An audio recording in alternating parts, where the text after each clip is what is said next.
बिस्मिल्लाहिर्रहमानिर्रहीम, अस्सलाम वालेकुम। आप देख रहे हैं फ़याज़ महमूद यूट्यूब चैनल। पीडीएम के जलसों पर पाबंदी आयद करने की राह हमवार हो चुकी है। जी हाँ, इस्लामाबाद हाई कोर्ट का अहम फ़ैसला आ चुका है। वो फ़ैसले के बाद अब आप ये कह सकते हैं कि हुकूमत को एक कानूनी लीगल जवाज़ मिल गया है कि वो पीडीएम के जलसों पर यानी कि लाहौर के जलसे पर भी अब पाबंदी आयद कर सकती है अदालत, हुकूमत। और इस अदालती फ़ैसले की रोशनी में अब हुकूमत के लिए बड़ी आसानी हो गई है।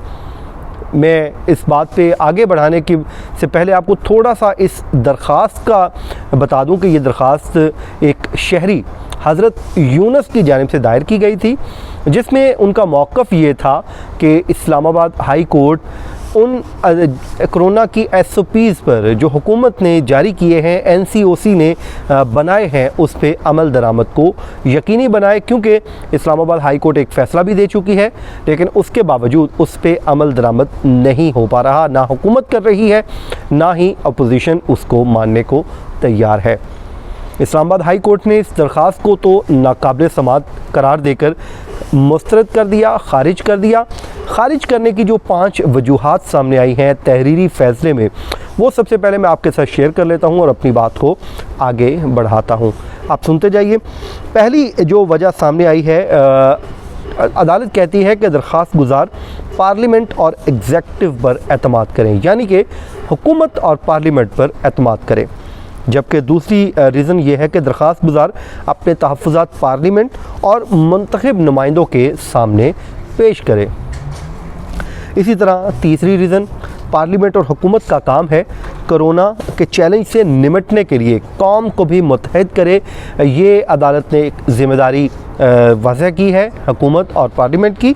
और अदालत ने ये भी कहा है हर शहरी, हर सियासी क़यादत, उसमें आप PTI की भी ले लें क़यादत, मुस्लिम लीग नून की भी, पीपल्स पार्टी की भी, अल्फाज अदालत ने जो इस्तेमाल किए हैं, हर सियासी क़यादत, ठीक है, और इदारों को किरदार अदा करना होगा। ये चौथी रीज़न है जी। और पांचवी रीज़न अदालत ने ये दी है कि मौजूदा बहरान में आवाम की रहनुमाई में पार्लियामेंट का किरदार सबसे अहम है। और ये वजूहात देने के बाद अदालत ने इस दरख्वास्त को मुस्तरद कर दिया। और अब आप आ जाएँ, अदालत ने जो अवामी नुमाइंदों से मुतालिक अपने फ़ैसले में जो अहकाम जारी किए हैं, अदालत ने पहला जो उसमें नुक्ता मेरी नज़र से गुज़रा है वो ये है कि अवामी नुमाइंदों को गैर मामूली कायदाना सलाहियतों का मुज़ाहरा करना होगा। इस कोविड-19 से निमटने के लिए अदालत ने वाज़े किया है। और दूसरा जो नुक्ता है, अदालत कहती है कि अवामी नुमाइंदों का किरदार आवाम को नुकसान से बचाना है।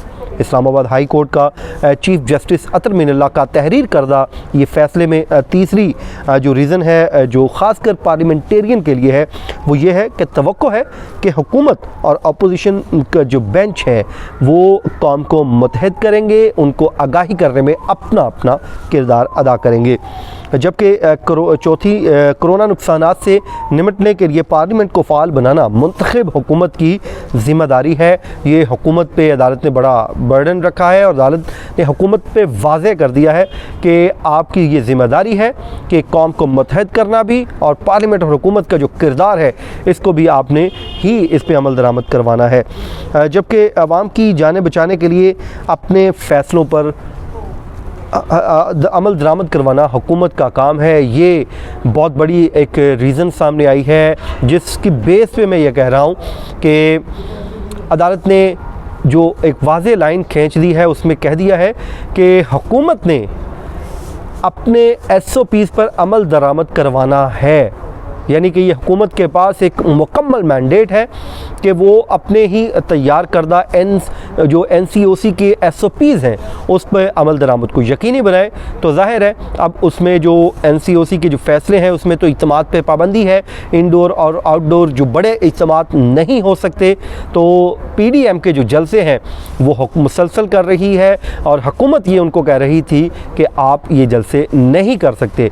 अब अदालती फ़ैसला सामने आ चुका है, जिसकी रोशनी में अदालत ने वाज़े कर दिया है कि हुकूमत ने अपने फ़ैसलों पर अमल दरामद को यकीनी बनाना है। और अदालत ये भी कहती है कि जब आप अब हुकूमत के पास इख्तियार आ चुका है, वो इस अदालती लाइन को लेके अपने फ़ैसले पे इम्प्लीमेंट करवाएंगे। और ज़ाहिर है अगर वो इस पे पाबंदी आयद कर देते हैं जलसों पे, तो वो उनके पास एक लीगल डॉक्यूमेंट होगा, अदालती फ़ैसला होगा जिसकी वो आड़ लेगी हुकूमत और ये कह देगी कि अदालत ने भी हुक्म दे दिया है कि हम अपने फ़ैसलों पे इम्प्लीमेंट करवाएं, और यूँ इम्प्लीमेंट हो गया तो लाहौर का जलसा भी ख़तरे में पड़ चुका है। उसके अलावा जी अदालत ने हुकूमत को भी यहाँ पर इजहार बरहमी किया है। ये कहा है कि जब हुकूमत फ़ैसलों पर अमल दरामद की सलाहियत से खाली हो तो अदालती फ़ैसले बेमानी हो जाते हैं। यानी कि एक बार फिर अदालत ने ज़ोर दिया है कि हमने तो फ़ैसला दे दिया था कि आप अपने SOPs पे अमल को यकीनी बनवाएं, लेकिन जब हुकूमत ही सलाहियत ना रखती हो अदालती फ़ैसलों पे या अपने फ़ैसलों पे अमल दरामद की, तो फिर अदालती फ़ैसले बेमानी हो जाते हैं।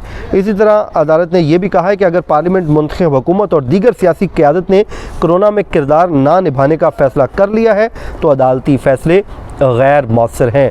इसमें अदालत ने हुकूमत और अपोजिशन के मुतालिक खुल के लिखा है और अदालत ने इस पर इज़हार बरहमी किया है। अदालत ये कहती है कि जंग, मुआशी मामलात, खारजा उमूर, कुदरती आफात से अदालतें नहीं बल्कि पार्लियामेंट निमटती है। पार्लियामेंट का जो रोल है उसको भी डिफ़ाइन कर दिया है। ये है जी आज का हमारा वीलॉग, जिसमें इस्लामाबाद हाई कोर्ट ने रीजनिंग दी है और हुकूमत को इख्तियार दे दिया है और वो बात भी कह दी है जो सरकारी यानी कि इमरान खान कहा करते थे कि हम चाह रहे हैं कि अपोजिशन जलसे बंद कर दे, अपोजिशन जलसे ना करे। तो अब मेरे ख्याल में एक लीगल जवाज़ आ गया है। वही बात जो इमरान खान करते थे अब कोर्ट से भी आ गई है। तो ये मेरे ख्याल में हुकूमत के लिए एक बड़ा रिलीफ है कि अगर वो अब इस अदालती फ़ैसले के मुताबिक मिनोइन अमल करते हुए जलसों पर पाबंदी आयद कर देते हैं तो अब गलत नहीं होगा, बल्कि कानूनी एक जवाज़ मिल गया है और ये हुकूमत के लिए बड़ा रिलीफ है। अगर जलसे बंद हो जाते हैं तो ज़ाहिर है हुकूमत के लिए तो जलसे अपोजिशन जब कर रही होती है तो उनके लिए रिलीफ नहीं होता। तो ये था जी हमारा आज का वीलॉग। आप एक कमेंट कीजिए, फीडबैक दीजिए और अपने जो आरा है ज़रूर आगाह कीजिए। मुझे दीजिए इजाज़त। अल्लाह हाफ़िज़।